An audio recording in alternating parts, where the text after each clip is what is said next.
Good morning, all of you. Myself Sanjay Sharma, clinical instructor in Mira Medical Institute of Nursing and Hospital. मैं आप सभी का Meera medical institute of nursing and hospital के Facebook page पर आप सभी का हार्दिक अभिनंदन करता हूं। आज आपके सामने थोड़े से प्रयास के साथ मैं रिसर्च एंड स्टैटिस्टिक्स के बारे में आज ओवरव्यू दूंगा कि रिसर्च क्या है, स्टैटिस्टिक्स क्या होते हैं और रिसर्च में कौन कौन से चैप्टर्स इंक्लूड है और कैसे होती है रिसर्च और रिसर्च का क्या मीन है, उनके बारे में आज थोड़ा सा ओवरव्यू दूंगा। फर्स्ट ऑफ ऑल हम करेंगे रिसर्च के बारे में। फर्स्ट ऑफ ऑल रिसर्च की डेफिनेशन करेंगे। रिसर्च की डेफिनेशन, रिसर्च क्या है? रिसर्च को दो वर्ड में तोड़ दिया गया है, री प्लस सर्च। री मतलब अगेन और सर्च मतलब कोई फाइंड आउट करना, कोई चीज को फाइंड आउट करना। तो हम देखें तो इसकी डेफिनेशन कैसे देंगे? Research is an organised and systematic way of finding the answer and question. जो क्वेश्चन है, जो प्रॉब्लम है, उसका आंसर हम फाइंड आउट करते हैं किसके अंदर? रिसर्च, जिसे कहते हैं रिसर्च। यानी रिसर्च का मीन क्या होता है? कोई भी चीज या प्रॉब्लम है उसको हम फाइंड आउट करना। उसके बाद में नेक्स्ट करेंगे यानी characteristics of good research. Good research के क्या कैरेक्टरिस्टिक्स हो सकते हैं? फर्स्ट पॉइंट होगा रिलायबिलिटी। रिलायबिलिटी मतलब कि उसकी ट्रस्ट या विश्वसनीयता, यानी कि भी कितना ही ट्रस्ट है, कितना इस पर ट्रस्ट है, जो हम कर रहे हैं स्टडी वो ट्रस्ट लाइक है या नहीं है। जैसे भी कोई भी रिजल्ट है उसका आंसर सेम आ रहा है या हर बार अलग अलग आ रहा है। जैसे किसी चीज को चेक करने के लिए हम चेक करते हैं कि भी कोई भी इंस्ट्रूमेंट है उसको चेक करते हैं या स्टडी करते हैं, उसको बार बार ट्राई करते हैं, उसका रिजल्ट सेम आ रहा है तो मतलब वो रिलायबल है। वैलिडिटी, सेकंड पॉइंट क्या है? वैलिडिटी। कैरेक्टरिस्टिक्स में सेकंड पॉइंट है वैलिडिटी। वैलिडिटी का मतलब कि वो वैलिड है या नहीं है, वो रिसर्च करने के लिए वैलिड है या नहीं है, वो है गुड रिसर्च। थर्ड होता है एक्यूरेसी। एक्यूरेसी मतलब एक्यूरेट है या नहीं है, यानी एक्यूरेसी जरूरी है कि वो ठीक है, रिसर्च आगे जाके ठीक होगी या नहीं होगी, इसलिए एक्यूरेसी बहुत जरूरी है। थर्ड होता है क्रेडिबिलिटी। फोर्थ पॉइंट क्या है? क्रेडिबिलिटी। फर्स्ट था reliability, second validity, third accuracy और फोर्थ क्रेडिबिलिटी। क्रेडिबिलिटी मतलब बिलीव, यानी हम जो रिसर्च करते हैं उस पर हमें बिलीव है या नहीं है, सच में वो रिसर्च आगे जाके हमें बेनिफिशियल है या नहीं है, उसके लिए जो हमारे लिए बेनिफिशियल है या नहीं है वो होता है क्रेडिबिलिटी यानी बिलीव। उसके बाद में फिफ्थ पॉइंट है जनरलाइज। जनरलाइज का मतलब साधारण होनी चाहिए, वो स्टडी साधारण होनी चाहिए, हमारा टाइम बचाए, पैसा बचाए और बहुत सी चीजों को हेल्प हो, यानी कि वो साधारण होनी चाहिए, इतनी टफ नहीं हो, डिफिकल्ट ना हो कि हम वो रिसर्च जितना टाइम पीरियड दिया उसमें कंप्लीट हो या नहीं हो, ज्यादा टाइम लगे, ज्यादा टाइम में कंप्लीट हो, ऐसी नहीं होनी चाहिए। यानी जनरलाइज मतलब साधारण होनी चाहिए। फिर होता है एम्पेरिकल। एम्पेरिकल मतलब रिसर्चेबल, यानी वो सच में रिसर्च करने का टॉपिक है या रिसर्च की प्रॉब्लम, जो प्रॉब्लम है वो रिसर्चेबल है या नहीं है, उसे कहते हैं एम्पेरिकल। सेवन पॉइंट था एम्पेरिकल। और सिक्स पॉइंट सिस्टमेटिक अप्रोच, यानी सिस्टमेटिक यानी एक सिस्टमेटिक ढंग से, यानी उसको स्टेप बाय स्टेप वो कर सकते हैं या नहीं करते, आगे जाकर कोई परेशानी तो नहीं आ सकती, इसलिए होता है सिस्टमेटिक अप्रोच। जैसे कि पायलट स्टडी, पायलट स्टडी करते हैं ना कि थोड़ा सैंपल साइज लेकर उसको सारी पर अप्लाई कर देते हैं, या सैंपल साइज पहले थोड़े ले लेते हैं, जैसे 100 सैंपल साइज है उसमें से 10 को चूज कर देते हैं और 10 को चेक करते हैं कि भी हाँ सच में ये हमारी जो स्टडी है, जो प्रॉब्लम है, बेनिफिशियल है या नहीं है, वो है सिस्टमेटिक अप्रोच। उसके बाद में कंट्रोल। कंट्रोल मतलब नियंत्रित होनी चाहिए, कि नियंत्रित मतलब कि ये हमारे नियंत्रित होनी चाहिए कि भी हम इसके बाद में ये स्टेप करेंगे, ये करेंगे, यानी आगे जो भी हम स्टडी करेंगे वो उसके स्टेप यानी सेम यानी प्रोसेस में चले या ना चले, यानी कि भी प्रोसेस में चलने चाहिए। ऐसा नहीं कि आगे जाकर कोई स्टेप से हमें परेशानी हो कि ये नहीं होगा, सैंपल साइज में प्रॉब्लम आ जाए, आगे रिसर्च डिजाइन में प्रॉब्लम आ जाए, हमें जो सैंपल सिलेक्शन में प्रॉब्लम आ जाए, बहुत सी प्रॉब्लम्स आ सकती हैं, इसलिए उनका यानी कंट्रोल होना चाहिए, यानी कि भी कंट्रोलेबल होना चाहिए। कैरेक्टरिस्टिक्स एग्जाम में ज्यादातर पूछ लेते हैं कि कैरेक्टरिस्टिक्स ऑफ गुड रिसर्च, तो पॉइंट ये लगाना reliability, validity, accuracy, credibility, generalisability, empirical, systemic approach और कंट्रोल, ये थे रिसर्च। उसके बाद में हम पढ़ेंगे research process. Research process, research process क्या है? वैसे ही रिसर्च प्रोसेस को 3 वर्ड में जोड़ दिया, री प्लस सर्च प्लस प्रोसेस। री मतलब अगेन, अगेन मतलब दोबारा कोई चीज को दोबारा करना, सर्च मतलब फाइंड आउट कोई भी चीज को, यानी क्वेश्चन आंसर है उसको फाइंड आउट करना, और प्रोसेस का मतलब होता है स्टेप बाय स्टेप या फेज, यानी उसके फेज या स्टेप बाय स्टेप कैसे चलनी है, प्रोसेस कैसे होगा, वो कहलाता है रिसर्च प्रोसेस। यानी कोई भी प्रॉब्लम है उसको री अगेन करना, दोबारा उसको फाइंड आउट करना, और स्टेप बाय स्टेप यानी एक स्टेप के साथ करना। अब रिसर्च प्रोसेस के टू टाइप्स है, क्वालिटेटिव और क्वांटिटेटिव। क्वालिटेटिव मतलब कि क्वालिटी, और क्वांटिटी मतलब नंबर, यानी क्वालिटी मतलब कि जो स्टडी करें उसकी क्या क्वालिटी है, यानी मतलब ये रिलायबल है या नहीं है, या नॉट रिलायबल, यानी सच में ये सही है या नहीं है, वो होता है क्वालिटेटिव। एक होता है क्वांटिटेटिव यानी नंबरिंग, यानी नंबरिंग में यानी जैसे मेजरिंग, बीपी मेजरिंग करते हैं, यानी उसकी सच में जो नंबरिंग आ रही है वो।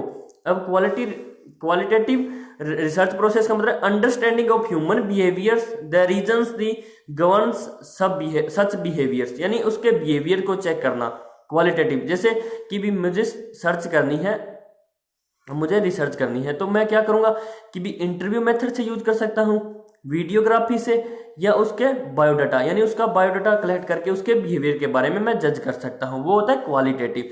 और एक होता है क्वांटिटेटिव, उसमें क्या involve analysis of numerical data, their relationship, यानी न्यूमेरिकल डाटा मैं कलेक्ट करूंगा किसी के बारे में कि न्यूमेरिकल डाटा क्या आ रहा है, किसी को ब्लड प्रेशर यानी हाइपरटेंशन की प्रॉब्लम आ रही है तो वो कितने टाइम से आ रही है, उसका मैं न्यूमेरिकल डाटा करूंगा पहले दिन से लेकर 30 दिन के बीच में, जैसे वो होता है क्वालिटेटिव डाटा। उसके बाद में आता है सेकेंड यूनिट है जो आपकी, वो है रिसर्च प्रॉब्लम। रिसर्च प्रॉब्लम मतलब research problem is a question that a researcher want to answer और a problem that researcher want to solve, यानी वह समस्या, यानी रिसर्च प्रॉब्लम जो समस्या है, जो हम प्रॉब्लम चल रही है, जो यानी करंट हो सकती है, पास्ट हो सकती है, या प्रेजेंट हो सकती है, यानी जो हमारी प्रॉब्लम्स है, जो हम जिसके बारे में हम रिसर्च करना चाहेंगे, जिसके बारे में जानना चाहेंगे, वो क्या होती है रिसर्च प्रॉब्लम। जो हमारा टॉपिक जो फॉर्मुलाइज करेंगे, जिस टॉपिक पर हम आगे रिसर्च करेंगे, उसके बारे में नॉलेज करेंगे, सैम्पलिंग लेंगे, पायलट स्टडी करेंगे, एनालिसिस करेंगे, इंटरप्रिटेशन करेंगे,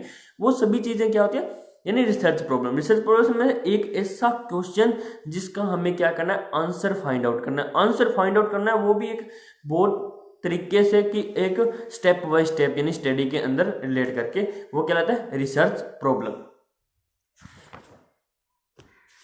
रिसर्च प्रॉब्लम की अगर डेफिनेशन आए तो बता देना, a research problem is a question that a researcher want to answer और a problem that a researcher want to solve, यानी वो एक प्रॉब्लम लेगा, एक क्वेश्चन होगा, उसका आगे सॉल्व करना, यानी उसका आंसर कलेक्ट करना, वो क्या कहलाता है रिसर्च प्रॉब्लम।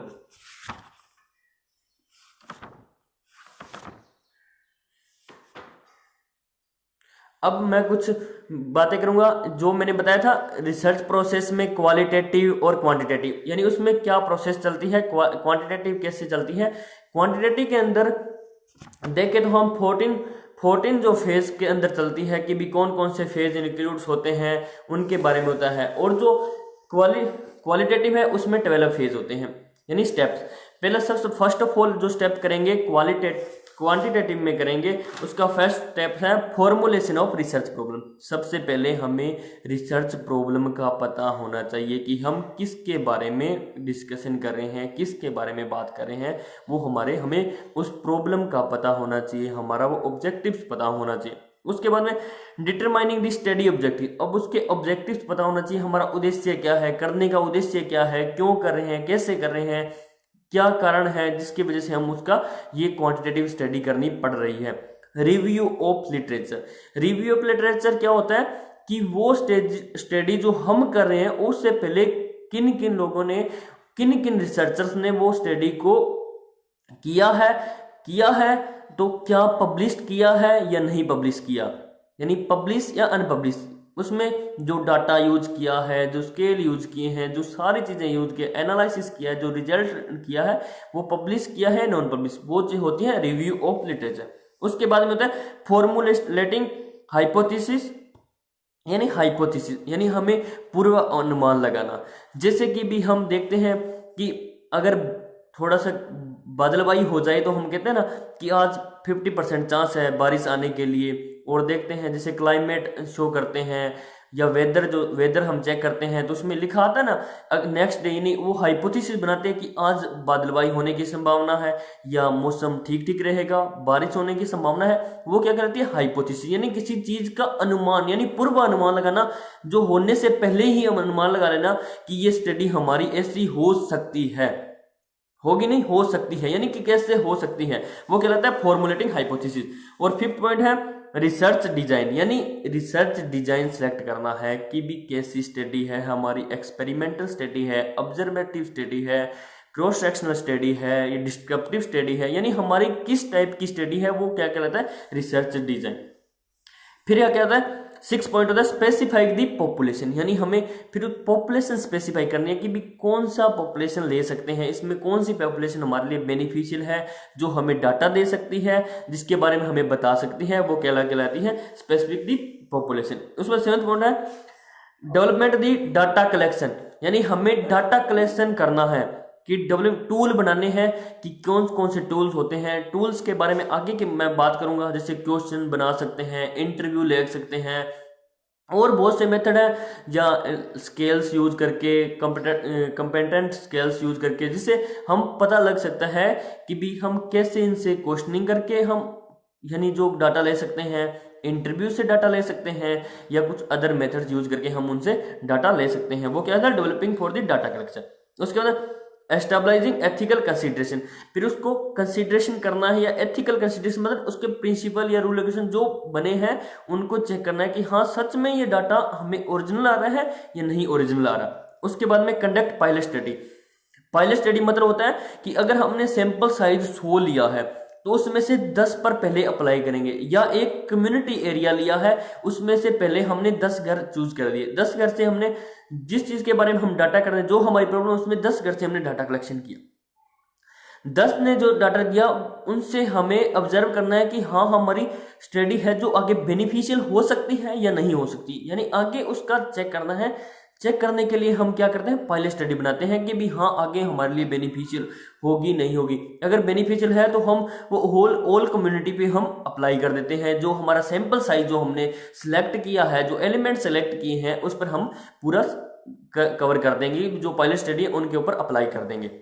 उसके बाद में सैंपल सिलेक्शन, यानी उसके बाद हम सैंपल सिलेक्शन करना है कि सैंपल सिलेक्शन कैसा हो सकता है, कौन कौन सी, जैसे कि भी मैं सोचूं कि नर्सिंग के बच्चों पर कुछ मैं सैंपल सिलेक्शन करना है, तो मैंने नर्सिंग वालों में ले लिया, सारा नर्सिंग हो गया। नर्सिंग में अब मैंने एक सैंपल सेलेक्ट करना है कि भी नर्सिंग में भी कौन सा बीएससी जीएनएम लेनी है या एनएम लेनी है, तो मैंने सेलेक्ट किया बीएससी, यानी ऐसे सैंपल सिलेक्शन करना है कि भी अब मैंने बीएससी क्लास पर ये प्रॉब्लम है, जो ये रिसर्च है ये उन पर करनी है, या जीएनएम पर के बच्चों पर करनी है, या एनएम के बच्चों पर। उसके बाद डाटा कलेक्शन, हमने डाटा कलेक्शन करना है, पूरा जो डाटा है उन बच्चों से, जो क्वेश्चन आंसर से, इंटरव्यू से, पूरा डाटा उनके हर एक जो मैंने सैंपल लिया है, जो हर एक इंडिविजुअल जो व्यक्ति लिया है उससे मैंने सारा डाटा कलेक्ट करना है, उसके बारे में जो इन्फॉर्मेशन है या उसने जो क्वेश्चनिंग आंसर दिए उनके सभी का मैंने डाटा कलेक्शन करना है, जो मुझे नॉलेज देगा। यानी या किसी चीज़ के बारे में मैं कोई भी प्रॉब्लम के बारे में उनको बारे में पूछ रहा हूँ कि आपको इस प्रॉब्लम के बारे में कितनी की नॉलेज है, उसके वो नॉलेज भी मैं गेन कर सकता हूँ, वो होता है data collection. Preparing data for analysis, फिर उस डाटा को एनालिसिस करना है कि एनालाइज मतलब कि उनको बंटवारा करना है कि भी सच में ये डाटा हमारे रिजल्ट को शो कर रहा है, सच में ये रिजल्ट फाइंड आउट होने के लिए है, बेनिफिशियल है नहीं है। उसके बाद analysis and interpretation, interpretation analysis मतलब वो डाटा को न्यूमेरिकल फॉर्म में चेंज कर देना है। न्यूमेरिकल फॉर्म में मतलब नंबरिंग में चेंज करना है। जो बच्चों में जो क्वेश्चन आंसर दिए थे उनमें, जैसे मैंने 30 क्वेश्चन सेलेक्ट किए थे, उसमें बच्चों के 20 क्वेश्चन सही हो रहे हैं, किसी के 15 हो रहे हैं, उन नंबरिंग को मैंने नंबरिंग में इंटरप्रिटेशन करना है। उस डाटा को मैंने नंबरिंग में डालकर न्यूमेरिकल यानी इंटरप्रिटेशन कर देना है, उसकी रेशो निकाल लेनी है कि कितने परसेंटेज बच्चों को नॉलेज है, किस चीज़ की है और किसके साथ इंटर रिलेट कर रहा है। और लास्ट में होता है रिसर्च फाइंडिंग, यानी जो मैंने कहाँ कहाँ से जो रिसर्च फाइंडिंग की है, जो मैंने बिब्लियोग्राफी है, कहाँ कहाँ से मैंने जो रिव्यू ऑफ लिटरेचर लिया है, जो भी मैंने ये प्रॉब्लम किन किन से नॉलेज ली है और बच्चों का क्या आया है, जो सभी है वो क्या कहलाता है रिसर्च फाइंडिंग। यानी उसमें जो मेरा रिजल्ट निकला है, जो लास्ट रिजल्ट निकलता है वो क्या कहलाता है रिसर्च फाइंडिंग। और मैंने कहाँ कहाँ से वो चीज़ें की जो लिया है वो कहलाती है रिसर्च फाइंडिंग। ये थी क्वांटिटेटिव रिसर्च प्रोसेस। इसके स्टेप मैं एक बार फिर से बता रहा हूं। फर्स्ट है formulation of research problem, second है study objectives determining study, third है रिव्यू ऑफ लिटरेचर, फोर्थ है हाइपोथेसिस और फिफ्थ है रिसर्च डिजाइन, सिक्स है स्पेसिफिक पॉपुलेशन, सेवंथ है data collection, developing tool of data collection, seventh है ethical consideration और ninth है पायलट स्टडी, टेंथ है सैंपल सिलेक्शन, 11th है डाटा कलेक्शन और 12th है preparing data for analysis. Prepare करना है, पहले ही उसका ओवरव्यू बना लेना है। थर्ड है analysis and interpretation of data और फोर्थ है रिसर्च फाइंडिंग्स। ये है क्वालिटेटिव, ये था क्वांटिटेटिव रिसर्च प्रोसेस। अब सेकंड करेंगे क्वालिटेटिव। क्वांटिटेटिव तो था न्यूमेरिकल फॉर्म, अब क्वालिटेटिव है किसी चीज का बिहेवियर जज करना है, कोई रिलीजन या कल्चर के बारे में कोई फाइंड आउट करना है, वो कहलाता है क्वालिटेटिव रिसर्च। उसमें फर्स्ट होता है रिसर्च प्रॉब्लम एरिया, यानी हमें सबसे पहले एरिया सेलेक्ट करना है कि हम कौन से एरिया में करेंगे, स्लम्स एरिया में करेंगे, रूरल एरिया में करेंगे, अर्बन एरिया में। सब तो फर्स्ट ऑफ ऑल हमें वो प्रॉब्लम है वो कौन से एरिया में फाइंड आउट करनी है, वो है आइडेंटिफाई रिसर्च प्रॉब्लम एरिया। उसमें क्या था, रिसर्च प्रॉब्लम को हमें पता था, यानी पता किया था, इसमें एरिया करना है, साथ में क्या जोड़ दिया गया, एरिया। सेकंड क्या है, फॉर्मुलेशन ऑफ स्टडी ऑब्जेक्टिव, जैसे ही सेम यही है, इसमें सेकंड स्टेप क्या है, ऑब्जेक्टिव। ऑब्जेक्टिव्स का हमें पता होना चाहिए कौन कौन से ऑब्जेक्टिव है, क्या उद्देश्य है इस करने का, स्टडी करने का, क्या रिजल्ट निकालेंगे, वो है। थर्ड है रिव्यू ऑफ लिटरेचर, वो मैंने पहले ही बता दिया, जो पब्लिश्ड है या अनपब्लिश्ड डाटा है उसको रिवाइंड करना, जो कि जो मैं स्टडी कर रहा हूँ उससे पहले किन किन रिसर्चर ने जो पब्लिश की है या अनपब्लिश की है, वो क्या कहलाता है, रिव्यू ऑफ लिटरेचर। उसके बाद में रिसर्च सेटिंग, यानी हमें सेटिंग करनी है कि कैसे होगा ये रिसर्च, इसके बारे में किन से नॉलेज ले सकते हैं, जिससे कि भी कल्चर्स के बारे में, कल्चर बिलीव्स होते हैं बहुत से, उनके बारे में नॉलेज लेने के लिए हम एक्सपर्ट की भी सलाह ले सकते हैं, और कुछ ओल्ड पर्सन हैं जो इन चीज़ों के बारे में समझते हैं उनसे पता कर सकते हैं, या जो इनके जो फिलोसफर हैं जिन्होंने इनके बारे में पहले ही स्टडी किया वो उसकी सेटिंग तैयार करनी है। उसके बाद रिसर्च डिजाइन, यानी कैसी स्टडी करनी है कि ऑब्जर्वेशन करना है, क्या करना, डिस्कवरीज करना है या क्रॉस सेक्शन करना है, यानी क्रॉस करके देखना कि भी वो रिलीजन कैसे बेनिफिशियल है या ये बेनिफिशियल है। फिर सिलेक्ट ए स्मॉल सैंपल, इसमें सैंपल का साइज स्मॉल होना चाहिए, बहुत कम होना चाहिए कि भाई हम यानी थोड़ा सैंपल साइज, यानी ज़्यादा लेंगे तो हमें टाइम उतना ज़्यादा होगा, वेस्ट होगा। यानी हम कोई एरिया ले रहे हैं तो थोड़ा का एरिया ले लें कि भी 15 घर ले लिए, 20 घर, ऐसे, यानी थोड़ा सैंपल साइज। उसके बाद एथिकल कंसिडरेशन, यानी उसके एस्टेब्लाइजिंग करना है कि सच में ये डाटा हमें परफेक्ट ओरिजिनल मिल रहा है या नहीं, वो होता है एथिकल कंसिडरेशन। फिर plan for data collection, plan करना है कि हम डाटा कलेक्शन किससे ले सकते हैं, कैसे मिल सकता है, वो प्लानिंग करनी है। उसके बाद डाटा कलेक्शन करना है। उसके बाद ऑर्गेनाइज डाटा फॉर, यानी कि सच में वो डाटा ऑर्गेनाइज आ रहा है, सही आ रहा है या नहीं आ रहा, वो होता है ऑर्गेनाइज डाटा फॉर। उसके बाद एनालिसिस इंटरप्रिटेशन, उस डाटा को भी एनालिसिस कर देना, न्यूमेरिकल फॉर्म में चेंज कर देना। उसके बाद लास्ट है रिसर्च फाइंडिंग, यानी उसका रिसर्च फाइंडिंग कर देना। अब फर्स्ट एक बार फिर से मैं रिवाइज कर रहा हूँ क्वालिटेटिव के स्टेप्स। एग्जाम में बहुत बार क्वालिटेटिव और क्वांटिटेटिव के स्टेप्स पूछते हैं, तो क्वांटिटेटिव के 14 स्टेप्स होते हैं और क्वालिटेटिव के 12 स्टेप्स होते हैं। अब वो सुनो एक बार फिर से। फर्स्ट होता है रिसर्च प्रॉब्लम आइडेंटिफाई करना, यानी प्रॉब्लम एरिया आइडेंटिफाई करना है। सेकंड है फॉर्मुलेशन स्टडी ऑब्जेक्टिव। थर्ड है रिव्यू ऑफ लिटरेचर। फोर्थ है रिसर्च सेटिंग यानी कि किस एरिया के अंदर कर है उसके अंदर एंटर करना। फिफ्थ है रिसर्च डिजाइन। सिक्स है small sample size selection. Seventh है एथिकल कंसिडरेशन।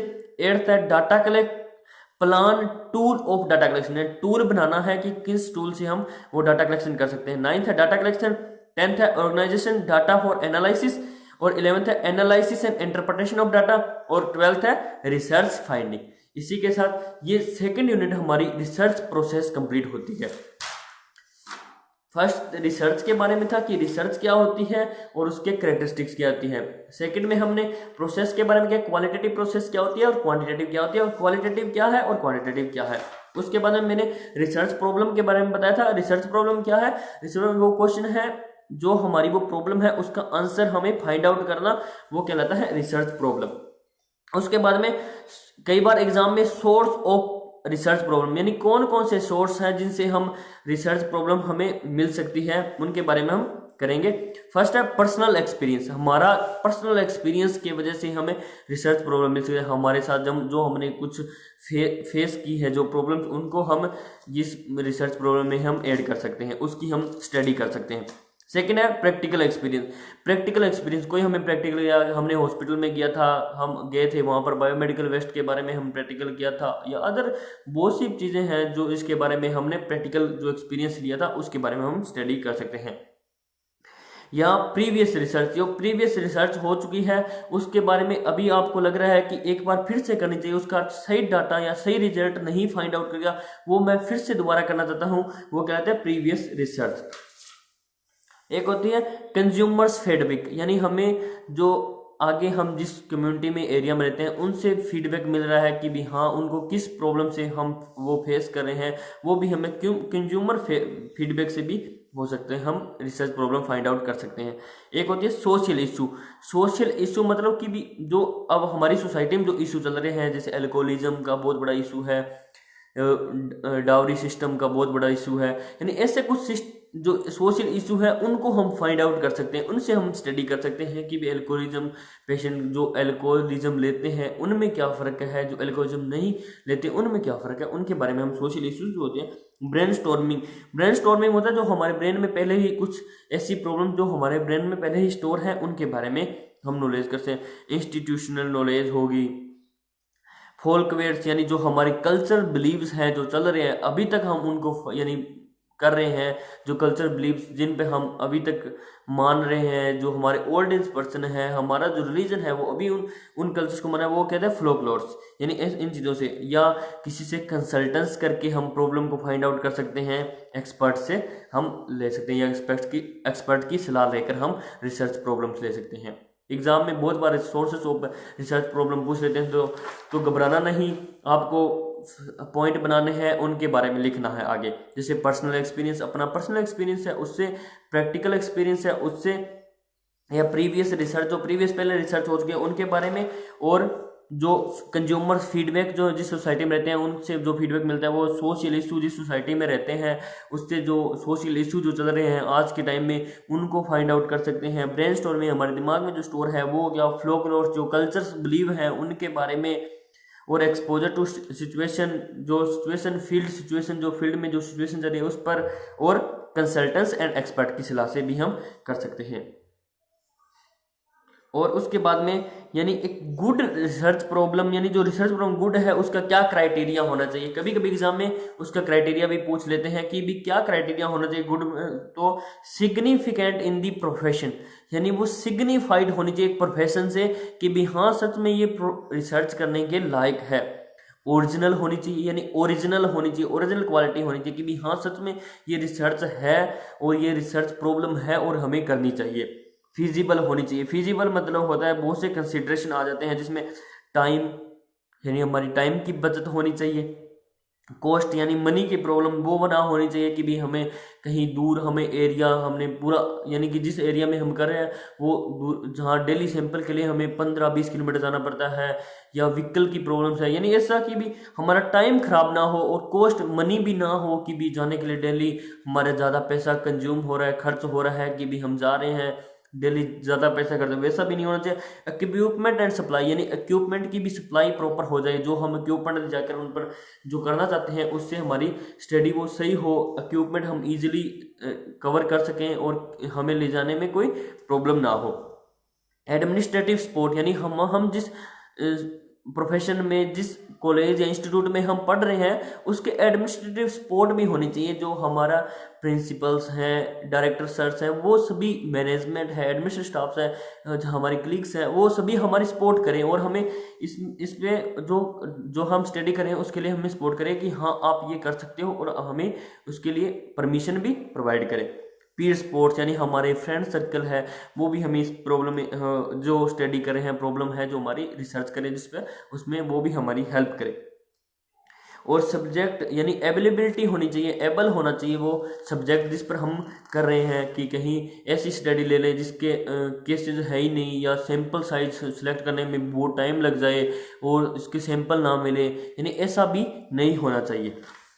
उसके बाद में यानी कि भी वो करंट होनी चाहिए, यानी करंट प्रॉब्लम भी होनी चाहिए, जो करंट में जो चल रही है वो होनी चाहिए, और इंटरेस्टिंग होनी चाहिए। जो स्टडी करें जिसमें हमें इंटरेस्ट हो कि हाँ सच में वो करने में हमें मज़ा आ रहा है, कि भी हाँ सच में वो करें, और जिससे हमारा अच्छा यानी मन भी ऐसे बने कि भी हाँ सच में हम कर सकते हैं, यानी वो हमें इंटरेस्टिंग हो।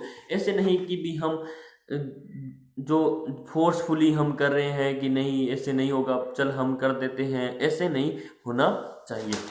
उसके बाद में आता है थर्ड यूनिट है research review of literature. Review of literature, review of literature का मीन है जो पब्लिश या unpublish all data evidence for research problem. जो रिसर्च प्रॉब्लम जो है उसका जो पब्लिश किया या अनपब्लिश डाटा है वो ही क्या कहलाता है, रिव्यू ऑफ लिटरेचर। यानी जो स्टडी पहले ही हो चुकी है उसके बारे में पहले ही किसी ने पब्लिश कर दिया है, अनपब्लिश कर दिया, जो डाटा था, एविडेंस था, सैंपल साइज था, सैंपल सिलेक्शन था, टूल थे, उनके बारे में, यानी रिव्यू ऑफ लिटरेचर। यानी जो स्टडी कर रहे हैं उसके पहले रिव्यू ऑफ लिटरेचर कि भी हाँ सच में ये स्टडी हमारे लिए बेनिफिशियल हो सकती है या नहीं हो सकती है, वो कहलाता है रिव्यू ऑफ लिटरेचर। अब रिव्यू ऑफ लिटरेचर में क्या आता है, सोर्स ऑफ लिटरेचर, यानी कि कहाँ कहाँ से हम रिव्यू ऑफ लिटरेचर गेन कर सकते हैं। एग्जाम में ये क्वेश्चन भी बहुत ज़्यादा पूछ लेते हैं, source of review of literature. जो लिटरेचर हम रिव्यू ऑफ लिटरेचर ले रहे हैं उसके सोर्सेस क्या है, कहाँ कहाँ से हम वो रिव्यू ऑफ लिटरेचर ले रहे हैं। फर्स्ट है प्राइमरी सोर्स, यानी प्राइमरी सोर्स मतलब कि कोई जर्नल आर्टिकल में पब्लिश किया है, कोई जर्नल्स होते हैं ना जो लाइब्रेरी में मिल जाते हैं, बुक स्टोर पर जर्नल्स मिल जाते हैं, उनमें किसी ने वो जो हम प्रॉब्लम कर रहे हैं वो पहले किसी ने वहाँ पर पब्लिश की है, या हमने पीर ग्रुप से सपोर्ट ले सकते हैं, इसकी वजह से हम वो प्राइमरी सोर्सेस होगा। सेकेंडरी सोर्सेज जैसे इलेक्ट्रॉनिक सोर्स, यानी इलेक्ट्रॉनिक सोर्स में जैसे कि सोशल मीडिया, गूगल से हम कर सकते हैं, या अदर कोई ऐसी साइट्स हैं जिनसे हम ये डाटा कलेक्ट कर सकते हैं। इलेक्ट्रॉनिकल साइट्स होगी, उसके इलेक्ट्रॉनिकल साइट जैसे मैंने बताया इलेक्ट्रॉनिकल जैसे सोर्सेस में आ जाता है, जैसे सोशल मीडिया में गूगल साइट जैसे मेडलाइन प्लस है, पबलाइन है, ये ऐसे कुछ साइट्स हैं, सिनाल्स है, सिनहॉल्स है, ऐसी बहुत सी साइट है जिन पर हम www.sinals या मिडलाइन प्लस या पबमेड या मिडलाइन ऐसी कुछ जो साइट्स हम यूज करके जिसे हम कलेक्ट कर सकते हैं, यानी रिव्यू ऑफ लिटरेचर हम निकाल सकते हैं। या हमें अदर्स डाटाबेस जैसे कि प्रिंटेड सोर्स हो गए, जनरल्स होगी, जैसे मैंने बताया जनरल्स बुक स्टोर पर मिल सकती है, कोई रिपोर्ट रिसर्च रिपोर्ट तैयार की हुई है वो मिल सकती है हमें, या अनपब्लिश्ड डाटा है जिसकी थीसिस नहीं बनाई, अनपब्लिश्ड है अभी तक थीसिस बनी है पर अनपब्लिश्ड है, पब्लिश नहीं की, वो भी हम रिसर्च में इंक्लूड कर सकते हैं। मैगजीन से, न्यूज़पेपर से हम कलेक्ट कर सकते हैं, और बुक से, यानी कोई बुक से हमें कुछ चीज़ जो डाटा है हमें बढ़िया लग रहा है वो भी हम रिव्यू ऑफ लिटरेचर में डाल सकते हैं। यह कहता है रिव्यू ऑफ लिटरेचर, यानी कि भी कैसे कैसे होता है, यानी कि भी वो क्या है कि जो पब्लिश्ड है या अनपब्लिश्ड डाटा है वो कहलाता है रिव्यू ऑफ लिटरेचर। उसके बाद में नेक्स्ट यूनिट करेंगे हम रिसर्च डिजाइन। रिसर्च डिजाइन यानी रिसर्च डिजाइन हमें जो स्टडी कर रहे हैं वो कैसी होती है। Research design is framework of guide use for planning, implementation and analysis of the study.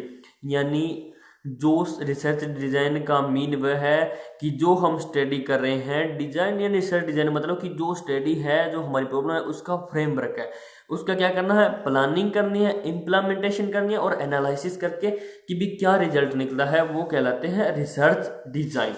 यानी उस स्टडी का क्या है, रिसर्च डिजाइन।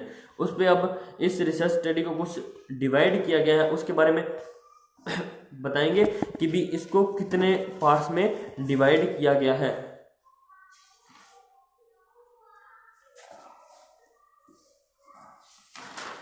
रिसर्च डिजाइन को 2 पार्ट्स में डिवाइड किया गया। कभी कभी रिसर्च डिजाइन के बारे में पूछ लेते हैं तो उनको बता देना कि भी कितने पार्ट्स में डिवाइड किया, क्वालिटेटिव रिसर्च डिजाइन ते क्वांटिटेटिव रिसर्च में। अब क्वांटिटेटिव रिसर्च डिजाइन को भी 3 पार्ट्स में डिवाइड किया गया है। एक्सपेरिमेंटल यानी एक्सपेरिमेंट करना है, नॉन एक्सपेरिमेंट या अदर एडिशनल। अब जो एक्सपेरिमेंटल है उसको भी 3 पार्ट्स में डिवाइड किया गया है। ध्यान से सुनना इस रिसर्च डिजाइन को, और आप नोटबुक में या एक रफ नोटबुक में आप नोट भी कर सकते हैं। जिन्होंने नोटबुक नहीं निकाली है जल्दी जल्दी निकालें, और ये इसके बारे में अगर टाइप्स की एक सीक्वेंस आपको पता चल जाएगी ना, तो आपको याद करने में बहुत आसानी होगी। मैं आपको 2 मिनट का टाइम दे रहा हूँ, जल्दी से आप रिसर्च डिजाइन के जो है उसकी क्लासिफिकेशन है, कैसे क्लासिफिकेशन की है उसके बारे में पढ़ेंगे। तो अपनी प्लीज नोटबुक या रफ नोटबुक ले लें और एक पेन ले लें।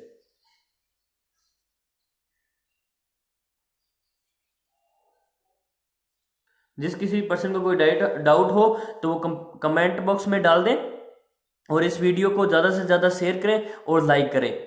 लाइक ना करोगे तो भी चल जाएगा, पर शेयर करना जरूरी है कि आपके जो साथी हैं, जो नर्सिंग स्टूडेंट जो आपके साथ पढ़ रहे हैं, और उनको ये बेनिफिशियल हो। और अभी एग्ज़ाम का टाइम भी चल रहा है, बहुत से बीएससी बच्चों के आप पंजाब स्टेट में एग्ज़ाम चल रहे हैं, तो उन बच्चों के लिए बेनिफिशियल होगा कि उनको रिसर्च एंड स्टैटिक्स में कुछ हेल्प हो जाए। मैं ऐसा करता हूं कि सभी ने नोटबुक उठा ली है, और मैं चाहता हूं कि उसमें नोट करें। रिसर्च डिजाइन को टू भाग में डिवाइड किया गया है, 2 पार्ट्स में, quantitative research design and qualitative. अब क्वालिटेटिव में लिखो, क्वालिटेटिव में भी 3 टाइप्स में डिवाइड किया गया, एक्सपेरिमेंटल, नॉन एक्सपेरिमेंटल और अदर एडिशनल। अब एक्सपेरिमेंटल को भी 3 में डिवाइड किया गया है, true experimental research design, quasi experimental research design, और थर्ड है परी एक्सपेरिमेंटल रिसर्च डिजाइन। नहीं लिखा तो एक बार फिर से रिपीट कर रहा हूं, क्वालिटेटिव को 3 में किया गया है, experimental, non experimental, other additional. अब एक्सपेरिमेंटल को 3 में डिवाइड किया है, ट्रू, क्वासिकर और प्री। अब ट्रू के भी बहुत से टाइप्स हैं, जैसे pre and post test control group, pre and post test control group. Second है post test only control group, Solomon 4 group design, factorial research design, randomisation block design, crossover design. इसमें true को 5 में divide किया गया है, 6 part में divide किया गया है, pre and post test control, post test only group, Solomon 4 group, यानी 4 ग्रुप में pre post control, pre control, post control, और फैक्टोरियल, रेंडमाइजेशन और क्रॉसओवर। सेकंड है quasi experimental research design, non randomisation control group और time series, यानी time series से, और non randomisation control. और थर्ड है प्री एक्सपेरिमेंटल डिजाइन, ये एक्सपेरिमेंटल का 3 है, प्री एक्सपेरिमेंटल डिजाइन। इसमें 1 short case design, 1 group pre and post test design. अब सेकंड था नॉन एक्सपेरिमेंटल। नॉन एक्सपेरिमेंटल में आ जाता है डिस्क्रिप्टिव रिसर्च डिजाइन, प्लीज जल्दी जल्दी नोट करें। नॉन एक्सपेरिमेंटल रिसर्च डिजाइन में आ जाता है descriptive research design, correlation research design, development research design, epidemiological research design, सर्वे रिसर्च डिजाइन। नॉन एक्सपेरिमेंटल में 5 में सब डिवाइड किया गया है। फर्स्ट है descriptive research design, correlational research design, development research design, fourth है एपिडेमियोलॉजिकल रिसर्च डिजाइन, और fifth है सर्वे रिसर्च डिजाइन। अब थर्ड पार्ट था क्वांटिटेटिव में अदर एडिशनल। अदर एडिशनल में आ गया, फर्स्ट है, उसको भी 4 पार्ट में डिवाइड किया गया। फर्स्ट है methodological, Meta analysis, secondary data analysis या आउटकम, और फिफ्थ है एवोल्यूशन और ऑपरेशनल।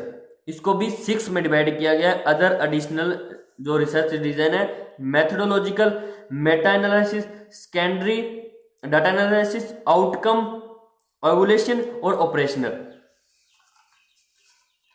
मैंने अभी आपको रिसर्च डिजाइन के अंदर क्वालिटेटिव और क्वांटिटेटिव, अब मैंने क्वांटिटेटिव के बारे में बताया, क्वांटिटेटिव को एक्सपेरिमेंटल, नॉन एक्सपेरिमेंटल और अदर एडिशनल, उनमें भी आगे मैंने सब डिवाइडेड को बताया है। और एक्सपेरिमेंटल में मैंने बताया ट्रू, क्वासिकर और प्री एक्सपेरिमेंट। नॉन एक्सपेरिमेंट में बताया डिस्क्रिप्टिव, कोरिलेशन, डेवलपमेंट, एपिडेमियोलॉजिकल, सर्वे रिसर्च डिजाइन। और थर्ड बताया other additional research design, methodological, Meta analysis, secondary data, outcome, evolution और ऑपरेशनल रिसर्च डिजाइन। उसके बाद में करेंगे qualitative research design. Qualitative research design को भी 6 पार्ट में डिवाइड किया गया है।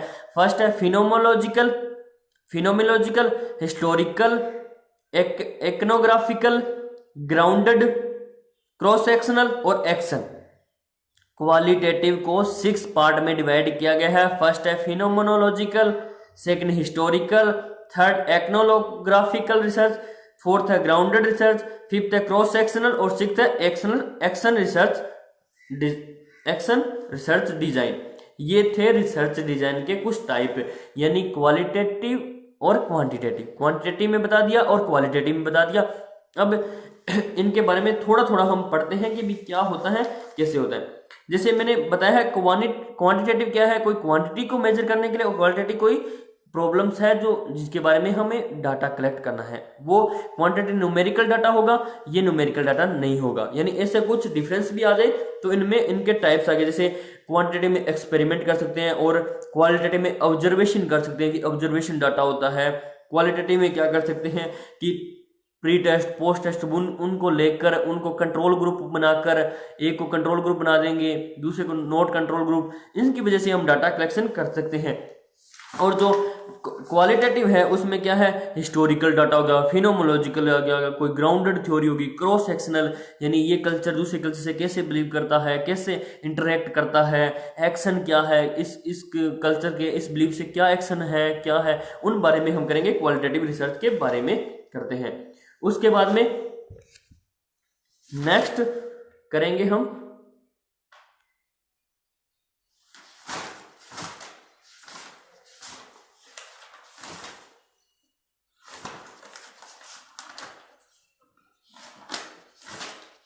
नेक्स्ट है सैंपलिंग टेक्निक, यानी सैंपल कैसे सिलेक्शन कर सकते हैं। नेक्स्ट यूनिट क्या है, सैंपलिंग टेक्निक। सैंपलिंग या सैंपल यानी सैंपलिंग क्या होती है और सैंपल क्या होता है, उनके बारे में हम अभी करेंगे कि भी उसकी क्या डेफिनेशन है, किसको सैंपल बोलेंगे, क्या हो गया। सैंपलिंग का मतलब है कि हम एक एरिया या एक पॉपुलेशन लेनी है जिस पर हम वो स्टडी कर सकते हैं, वो क्या कहलाती है, सैंपलिंग। यानी कि भी हम वो एरिया लेना है जिससे हम जो स्टडी करें, जिससे वो हम इंफॉर्मेशन कलेक्ट कर सकते हैं, वो क्या कहलाती है, सैंपलिंग। और सैंपल क्या कहते हैं, जिसके अंदर हमने जो इंडिविजुअल जो एक पॉपुलेशन को हमने कलेक्ट किया है वो क्या कहलाता है, सैंपल। यानी जिसमें हमने सैंपल लिया है, यानी जिस पर्सन को हमने सिलेक्ट किया है कि ये स्टडी के लिए है, जरूरी है, वो क्या कहता है, यानी सैंपल। सैंपलिंग तो ऑल ओवर पॉपुलेशन होगी, क्या होगी, ऑल ओवर पॉपुलेशन। इसकी डेफिनेशन क्या है, sampling is a process of selecting representative unit from an entire population of A study. जो स्टडी के लिए जो एंटायर पॉपुलेशन है जो हमने चूज की है, जैसे मैंने चूज किया कि ऑल पंजाब के नर्सिंग स्टूडेंट है, वो तो क्या हो गया, मेरा सैंपलिंग होगी कि भी ऑल इंडिया में जो नर्सिंग इंस्टीट्यूट है उनके बच्चे क्या हो गए, सैंपलिंग। अब उसमें से मैंने मीरा मेडिकल कॉलेज को इंक्लूड किया है, मीरा मेडिकल कॉलेज को चूज किया है, वो क्या कहलाता है, सैंपल। एक एग्जांपल और बताता हूं, जैसे मैंने कोई स्टडी करनी है या रिसर्च प्रॉब्लम ऐसी है जिसकी स्टडी करनी है, तो मैंने मीरा मेडिकल कॉलेज को इंक्लूड किया। अब मीरा मेडिकल इंक्लूड में नर्सिंग के बहुत सी क्लासें हैं, बीएससी है, जीएनएम है, पोस्ट बेसिक है, एनएम्स है।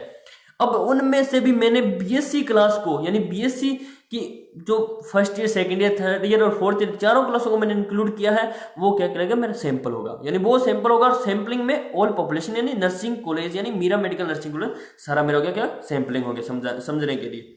उसके बाद कुछ टर्मिनोलॉजी आ जाती है कभी कभी, तो उसमें फर्स्ट है पॉपुलेशन। पॉपुलेशन क्या है, स्टडी, यानी वो पॉपुलेशन जो स्टडी या जो मेरे सैंपल बनने के लिए, जो सैंपलिंग के लिए एग्री है, वो क्या कहलाती है, पॉपुलेशन।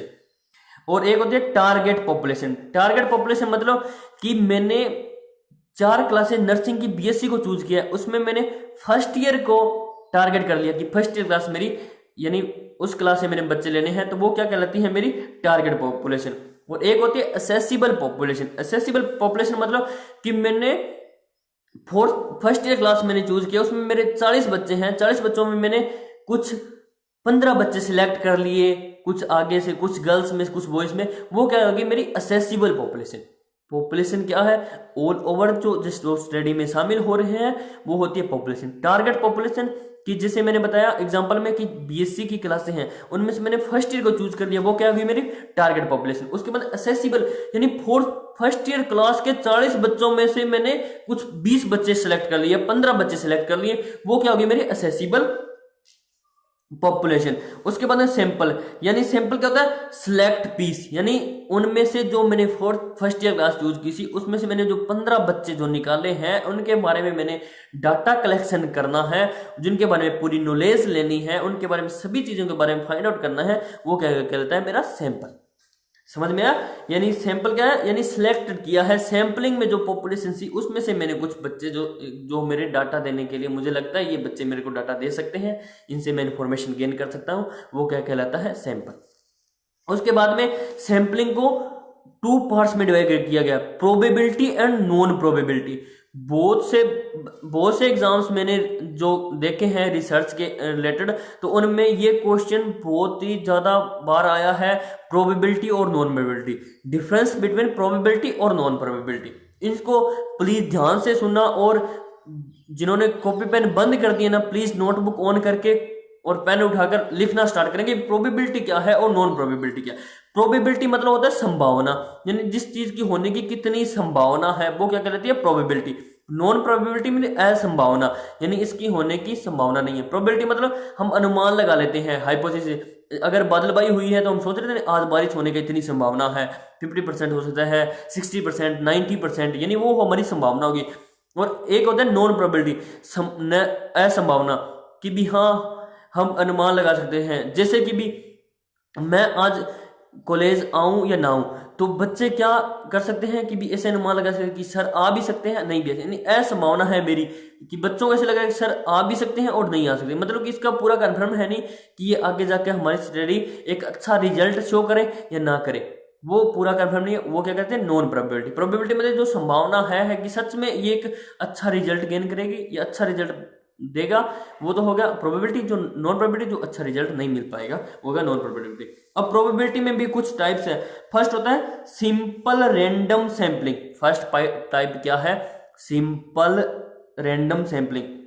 यानी सिंपल रैंडम सैंपलिंग का मीन है कि सभी को इक्वल चांस, जैसे मैंने एक लॉटरी सिस्टम निकाला है, लॉटरी यानी एक इस बॉक्स के अंदर बहुत सी पर्चियां डाल दी और मैंने बीएससी क्लास 4th ईयर के 40 बच्चों को सिलेक्ट किया था।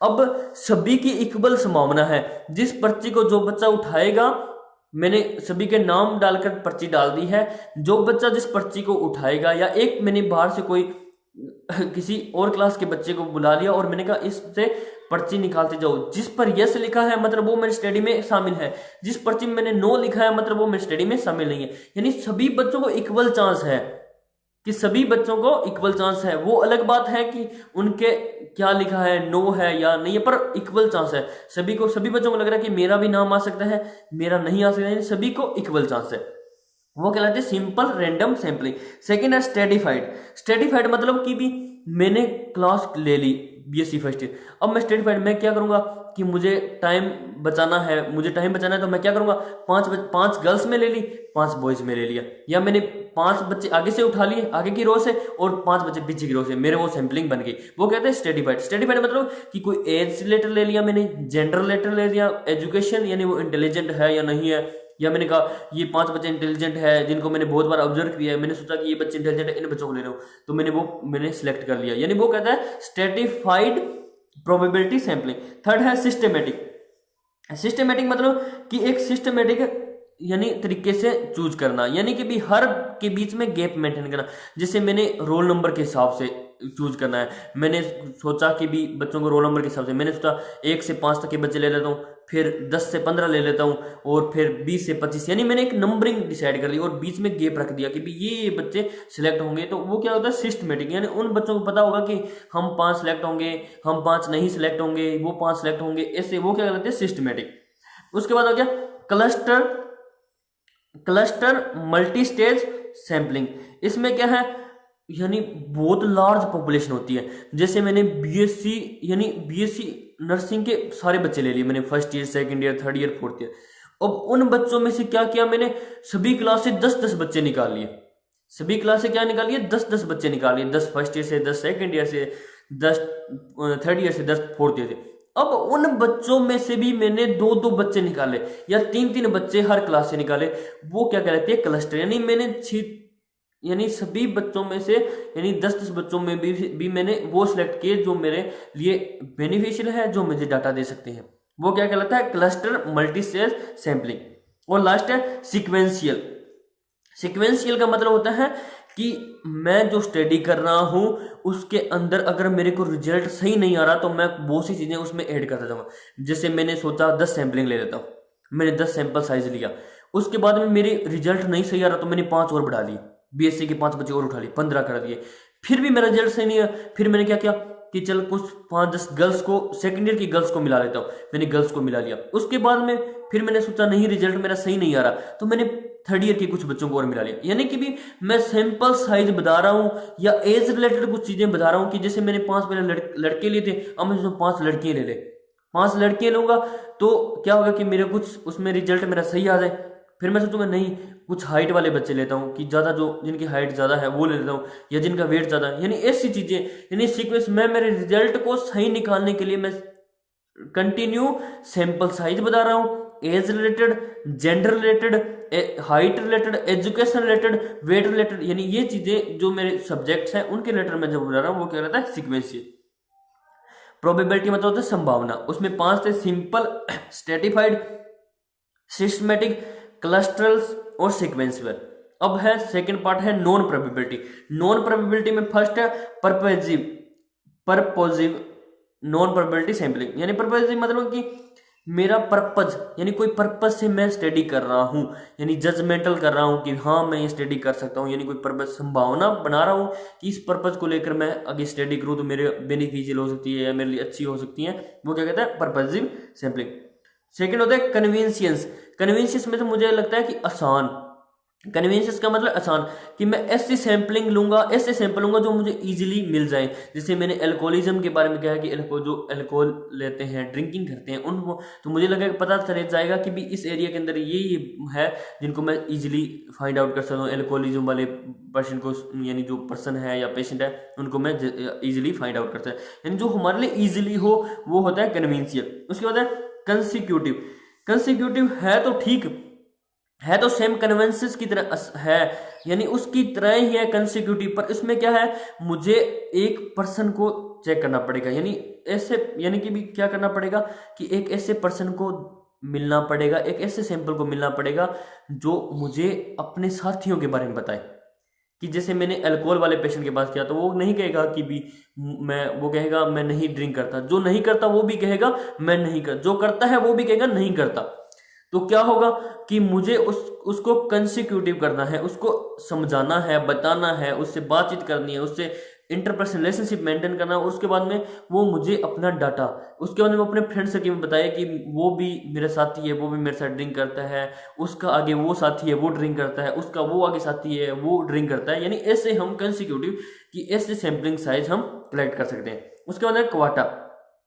क्वाटा का मतलब होता है कि भी एक कोटा, कोटा मतलब कि जैसे मैंने एज लेटर ले लिए, कोई जेंडर लेटर ले लिए, कोई एजुकेशन लेटर या रिलीजन लेटर, यानी नॉन प्रोबेबिलिटी, यानी मैंने इस रिलीजन में वो स्टडी करनी है या इस एज ग्रुप में स्टडी करनी है, जेंडर में स्टडी करनी है, वो क्या कहते हैं, क्वाटा।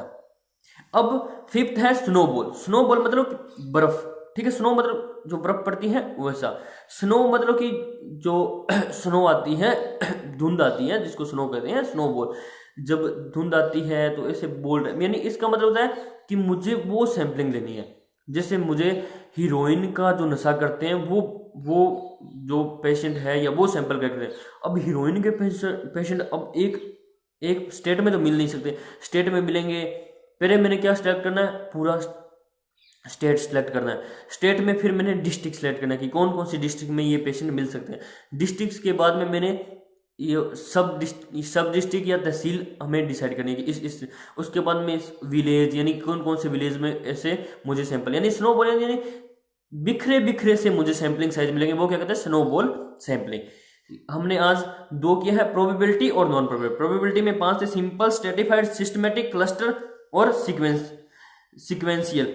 और नॉन प्रोबेबिलिटी में क्या, प्रोबेबिलिटी, कन्वेंशियस, कंसिक्यूटिव, क्वाटा और स्नोबॉल। मुझे पता है कि आप सभी को समझ में आया, अगर नहीं समझ तो दोबारा इस वीडियो को मेरे को रिवाइज करके बाद में जब हो दोबारा देखना और सभी चीजें समझ में आएगी। उसके बाद में आ गया मेथड ऑफ डाटा कलेक्शन, यानी डाटा कलेक्शन करने के कौन कौन से मेथड हो सकते हैं, यानी डाटा कलेक्शन कौन कौन से मेथड से कर सकते हैं। डाटा कलेक्शन करने के लिए बहुत से मेथड होते हैं, जैसे क्वेश्चनरीज हो गए, इंटरव्यू हो गया, और बहुत सी चीजें आ जाती हैं जिनके बारे में हम अभी पढ़ेंगे।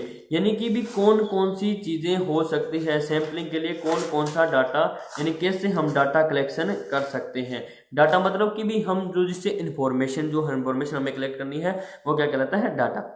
जैसे कि कभी कभी मैंने एग्जाम में देखा है सेल्फ रिपोर्ट के नाम से क्वेश्चन आ जाता है, सेल्फ रिपोर्ट। तो सेल्फ रिपोर्ट ये मत समझना कि अपनी कोई रिपोर्ट बनानी है, सेल्फ की रिपोर्ट। सेल्फ रिपोर्ट मतलब होता है क्वेश्चनरी। ये किसका मेथड है, सेल्फ रिपोर्ट है डाटा कलेक्शन का एक टाइप्स है, types of data collection method. यानी डाटा कलेक्शन कैसे कर सकते हैं उनके कुछ टाइप्स है। फर्स्ट है इंटरव्यू, सेकंड है क्वेश्चनरी, थर्ड है ऑब्जर्वेशन, फोर्थ है बायोफिजिकल मेथड और फिफ्थ है साइको सोशल मेथड। अब क्वेश्चनरी को मोल्ड कर देते हैं, कभी कभी कहते हैं सेल्फ रिपोर्ट डाटा मेथड का टाइप्स के बारे में डिटेल, यानी उसकी डिटेल को बताइए। ऐसा कुछ क्वेश्चन एग्जाम में जो बीएससी के हैं, जो बीएससी थर्ड ईयर में जो रिसर्च और स्टैटिक्स है, जिसमें रिसर्च के अंदर ये क्वेश्चन डाल देते हैं सेल्फ रिपोर्ट। तो बहुत से बच्चे कंफ्यूज होते हैं कि सेल्फ रिपोर्ट ये क्वेश्चन तो अलग आ गया। घबराना नहीं, सेल्फ रिपोर्ट मतलब क्वेश्चनरी, यानी क्वेश्चनरी कैसे बनानी है उनके बारे में ये सभी चीजें होगी। इसके मैं थोड़ा सा इनके बारे में अभी बताऊंगा कि भी क्वेश्चनरी क्या होती है, इंटरव्यू कैसा होता है, उनके बारे में हम डिस्कशन करेंगे। अब इनके भी कुछ आगे सब टाइप होते हैं, जैसे क्वेश्चनरीज। क्वेश्चनरी मतलब कि डाटा कलेक्शन का टूल डेवलपमेंट करना, यानी टूल बनाने की भी हम डाटा कलेक्शन किसकी वजह से कैसे ले सकते हैं। तो क्वेश्चन होते हैं, इसमें फर्स्ट होता है ओपन फॉर्मेट और क्लोज फॉर्मेट। ओपन फॉर्मेट क्या होता है, क्लोज फॉर्मेट क्या होता है। क्लोज फॉर्मेट में यानी जैसे कि भी अब बता रहा हूँ क्वेश्चनरी में क्या आता है, डेक्टोमेसिस क्वेश्चन। यानी डेक्टोमेसिस क्वेश्चन का मतलब होता है कि भी आपसे पूछ लें कि भी आप मेल हो या फीमेल, आप कहोगे मेल, यानी ऐसे क्वेश्चन को क्या कहते हैं, डेक्टोमोस क्वेश्चन या डेक्टोमोसिस क्वेश्चन। इसमें यानी ऐसे पूछे मेल हो फीमेल हो क्या हो, यानी कि भी एज क्या है, ऐसे यानी छोटे छोटे क्वेश्चन, यानी यस या नो में पूछ लें, या ऐसे कुछ पूछ लें कि मेल हो या फीमेल, वो क्या कहते हैं, डेक्टोमोसिस क्वेश्चन। सेकंड है multiple choice question. Multiple choice question मतलब 4 ऑप्शन होंगे, उनमें से बताएंगे कि भी मल्टीपल चॉइस क्वेश्चन होंगे कि भी कैसे कौन सा एक ऑप्शन, यानी 4 ऑप्शन दिए होंगे, उनमें से एक क्वेश्चन को सिलेक्ट करना होगा जो आपको लगे कि भी हाँ ये डिसीज कंडीशन इसके रिलेटेड नहीं है। या जैसे पूछ ले कम्युनिकेबल डिसीज कौन कौन सी है, नॉन कम्युनिकेबल डिसीज, जैसे नॉन कम्युनिकेबल डिसीज के बारे में 3 नॉन कम्युनिकेबल दे दें, 1 कम्युनिकेबल दे दें, तो आपको बताना है, या 3 कम्युनिकेबल दे दें और 1 नॉन कम्युनिकेबल दे दें, आपको बताना है कि कौन सी नॉन कम्युनिकेबल। वो हो गया मल्टीपल चॉइस। फिर एक होता है कैफेटेरिया क्वेश्चन, यानी एक क्राइटेरिया दे देंगे जिसमें ऐसे होगा कि आपको जिसको ऐसे लग रहा है कि भी हाँ ये सबसे ज्यादा बेनिफिशियल है, उसमें भी 4 ऑप्शन होंगे, पर एक सिलेक्ट एक करना होगा जो आपके लिए सही, यानी उस स्टडी के लिए सही बैठ रहा है या सही आंसर दे सकता है, वो उसको सिलेक्ट करना है। एक होता है रैंक ऑर्डर। रैंक ऑर्डर मतलब कि रैंक ऑर्डर करना है कि आपको, यानी ऐसे पूछ लें क्वेश्चन, आपको पैसा जरूरी है, मनी जरूरी है, लव जरूरी है, फैमिली जरूरी है, हेल्थ है। अब उससे आप सीक्वेंस में डालने का कहा कि 1 नंबर में आप किसको लाना चाहेंगे, लव को लाना चाहेंगे, फैमिली को, मनी को, ऐसी चीजें। सेकंड नंबर में किसको लाना चाहेंगे, हेल्थ को, किसको, यानी ऐसी चीजें, यानी रैंक वाइज होता है, वो क्या कहता है, रैंक ऑर्डर होता है। ये होते हैं क्वेश्चनरी, यानी कैसे क्वेश्चन बन सकते हैं, कौन कौन से टाइप्स के क्वेश्चन बन सकते हैं। एक होता है इंपॉर्टेंट क्वेश्चन, यानी इंपॉर्टेंट क्वेश्चन यानी उसमें यस या नो, यानी हाँ यस या नो, यानी उसमें इंपॉर्टेंट क्वेश्चन है उसके, यानी जो है यस या नो में, या फिल द ब्लैंक, यानी इसमें फिल या ब्लैंक को फिल करना है। उसके भी आगे ऑप्शन दिए होंगे, 2 ऑप्शन दिए होंगे, उनमें से एक को सिलेक्ट करना है, वो है इंपॉर्टेंट क्वेश्चन।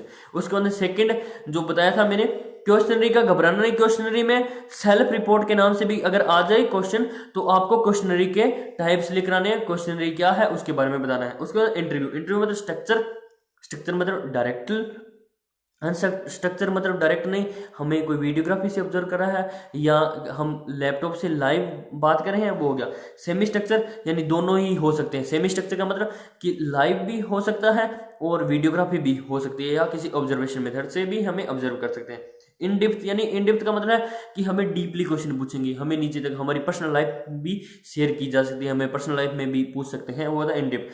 फोकस्ड मतलब कि कोई एक चीज को फोकस करेंगे कि आपकी लाइफ में फैमिली क्या इंपॉर्टेंस है, या हेल्थ क्या इंपॉर्टेंस है, लव क्या इंपॉर्टेंस है, मनी क्या है, वो क्या करता है फोकस, यानी एक चीज पर फोकस करके आपसे इंटरव्यू लेंगे।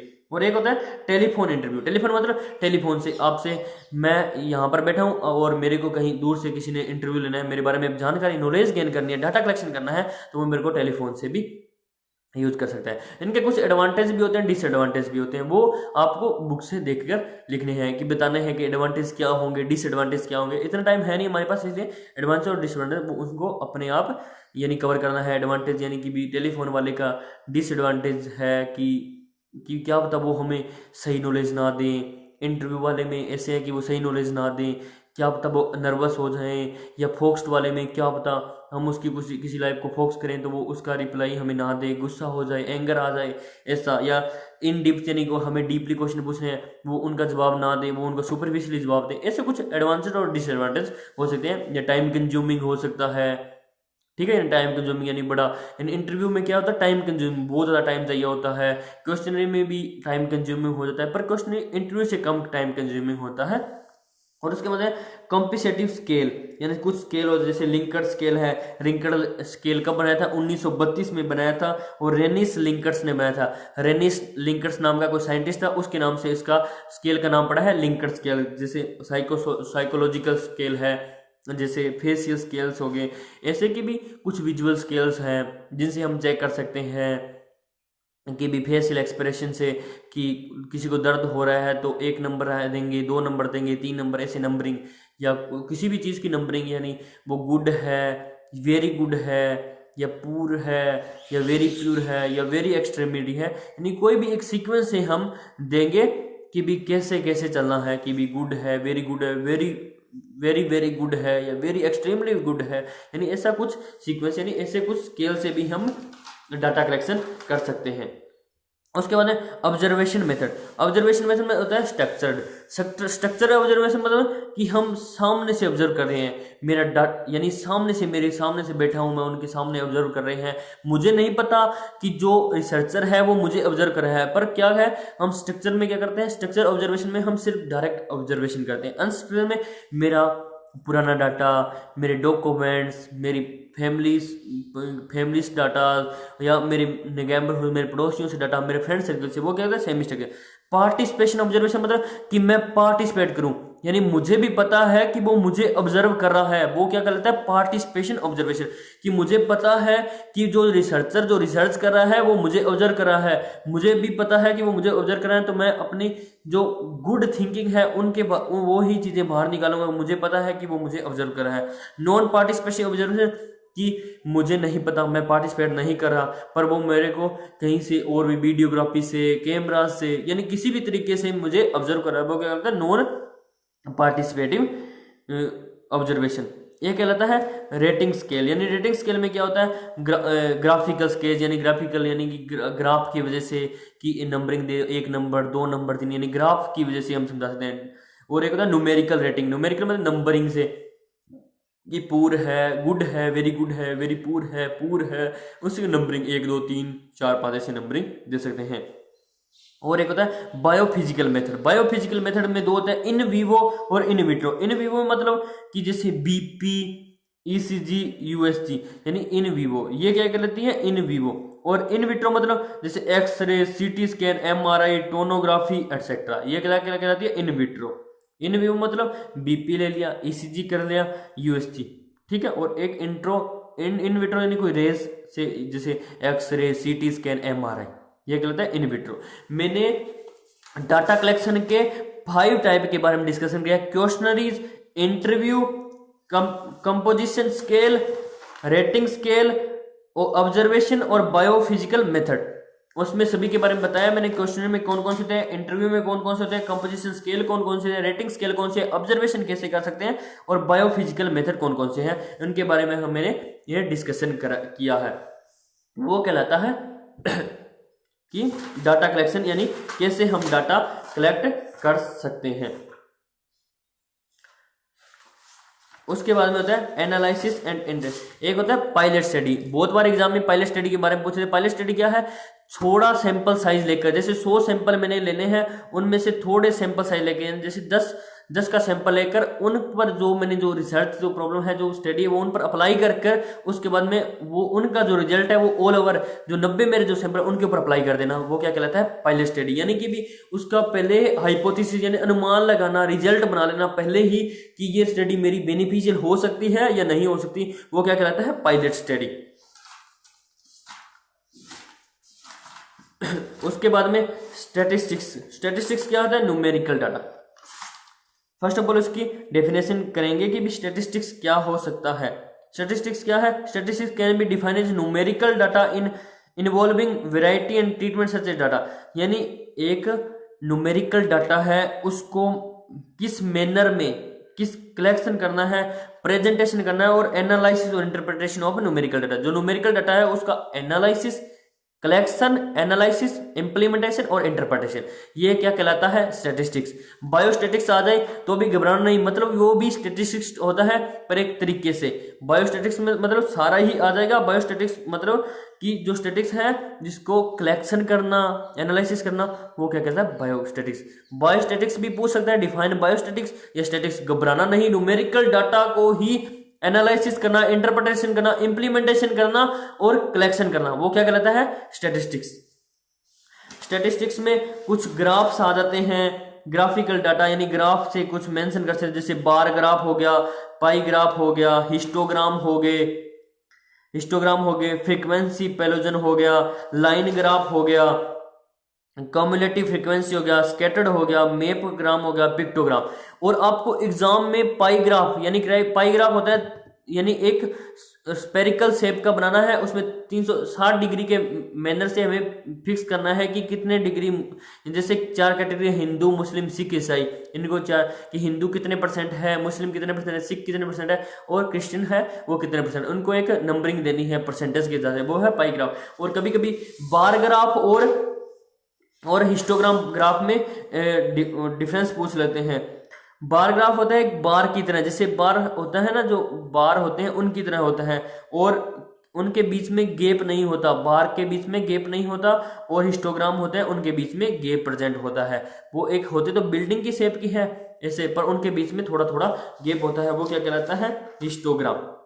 यानी उनमें होता है कि ज्यादा होता है, थोड़ा है, उनको एक हिस्टोग्राम के रूप में हम मेंशन करते हैं।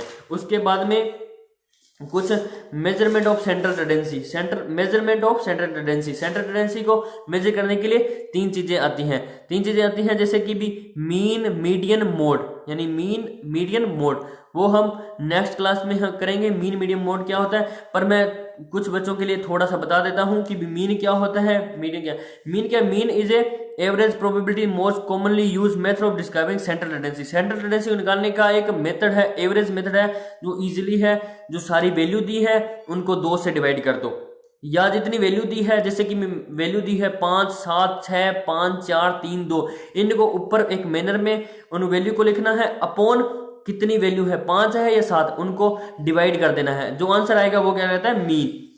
उसके बाद है मीडियन में क्या होता है, जो एक ही वर्ड का बार बार रिपीटेशन होता है, वो क्या कहता है, मीडियन। यानी कि जैसे मीडियन जो एक है वर्ड है, जैसे कि मैं बता रहा हूं 2, 4, 2, 5, 2, 4, ऐसे 2 वर्ड 2 नंबर का बार बार रिपीटेशन होता है, क्या कहता है, मीडियन।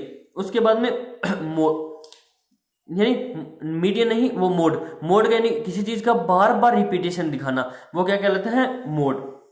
और मीडियन क्या होता है, मीडियन में जो बीच में, मीडियन मतलब मिडिल में जो है संख्या, वो क्या कहती है, मीडियम। मीन क्या होता है, कोई भी जो नंबरिंग दी है उनको हम मीटर एक अरेंजमेंट में लिखेंगे, उसमें जितनी नंबर दी है, जैसे 7 नंबरिंग है या 8 है, उनको उनके साथ डिवाइडेशन करेंगे, जो रिजल्ट आएगा वो क्या करेगा, मीन। मीडियन क्या होता है, जो मिडिल वैल्यू होती है, जैसे 5 7 6 4 3 4 जितनी वैल्यू दी है 5 है 7 है, उनमें से जो बीच की वैल्यू है वो क्या कहते हैं मीडियन।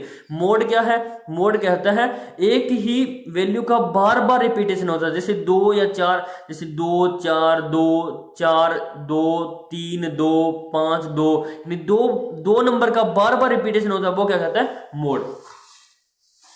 ये होती है आपकी स्टैटिस्टिक्स में mean median mode. Mean median mode के बारे में बहुत बार पूछे थे, उनके डिफरेंस पूछ लेते हैं और उनके बारे में पूछ लेते हैं। आज की क्लास में आपके लिए इतना ही। रिसर्च के सभी यूनिट्स के बारे में पता चला कि भी क्या क्या होता है, क्या क्या है उनके बारे में। एक सुपरविजन था कि आप बच्चे जो एग्जाम में जाएंगे उससे पहले ये वीडियो को, अगर ज़्यादा टाइम नहीं है तो 1 घंटे की वीडियो है वो देख लें, जिससे बच्चों को यानी काफ़ी हद तक कुछ यानी आसानी हो जाएगी, पढ़ने में आसानी हो जाएगी। उनको बुक्स को बार बार देखना नहीं पड़ेगा, उनको ये वीडियो देखोगे तो कुछ ज़्यादा ही समझ में आएगा। स्टैटिस्टिक्स में क्या है, जैसे डाटा स्टैटिस्टिक्स में उसकी डेफिनेशन मेन है, उसके बाद में ग्राफ्स हैं, जैसे मैंने बताया bar graph, pictogram, pie graph, histogrammatic graph, map graph, वो ग्राफ मेन है। उसके बाद में कुछ अरेंजमेंट है, जैसे ग्राफिकल डाटा है, जैसे नॉमिनल डाटा है, अरेंजमेंट डाटा है, उनके बारे में है। और एक है सेंट्रल टेंडेंसी। सेंट्रल टेंडेंसी में 3 टाइप बताए मैंने, मीन मीडियन मोड। मीन क्या होता है, मीडियन क्या होता है, मोड है। उसके बाद लास्ट है प्रोबेबिलिटी कर्व। यानी प्रोबेबिलिटी कर्व में कि जो एक कर्व बन जाती है, यानी जो डाटा आ रहा है उससे क्या यानी कर्व कैसे बन रही है, उसको कैसे मैनर करना है, वो कहते हैं प्रोबेबिलिटी कर्व। यानी हमारा डाटा हाई अप की ओर जा रहा है या लो लेवल की तरफ जा रहा है, वो होता है प्रोबेबिलिटी कर्व। आज के लिए इतना ही, धन्यवाद। हम मिलेंगे आगे नेक्स्ट क्लास के साथ। आज के लिए धन्यवाद।